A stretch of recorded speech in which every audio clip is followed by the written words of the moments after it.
केली, काही प्रॉपर्टी च्या बदल्यात प्रॉपर्टी द्यावी अशी मागणी केली. आम्ही ती सातत्याने त्यांना पूर्ण करत आलो. पैसे देत राहिलो, बिझनेसमध्ये सहकार्य करत राहिलो.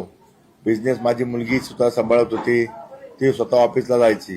परंतु गेले 2-6 महिन्यापासून तिला मानसिक व शारीरिक त्रास झाल्यामुळं ती पूर्णपणे वैतागून गेली होती आणि त्यामुळे तिने आत्महत्या केली. ही आत्महत्या नसून ही हत्या आहे असं मी मानतो आणि माझ्या मुलीला न्याय मिळावा ही मी प्रशासनाकडे आपल्याकडे विनंती करतो.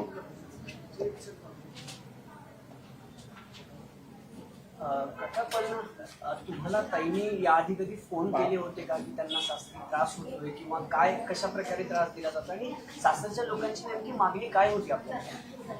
तर अशा ह्या 1 वर्षापासून 2-3 वेळा केसेस झाल्या होत्या नाही सर.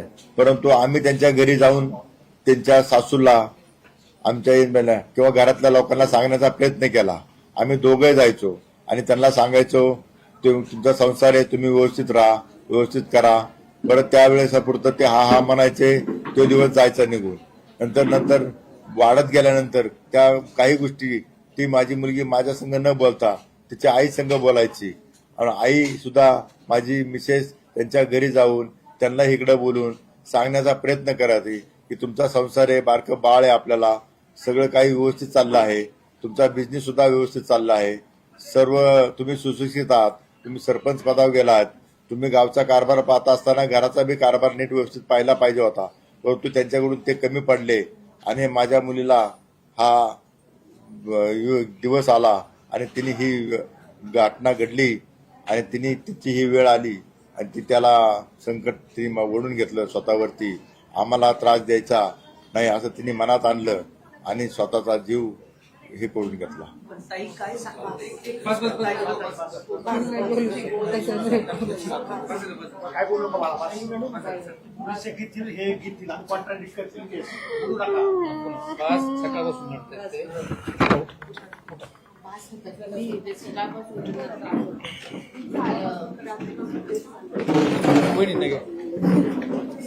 सगळीकडे आहे ना आता रेकॉर्डिंग. साईड करा, जागा साईड.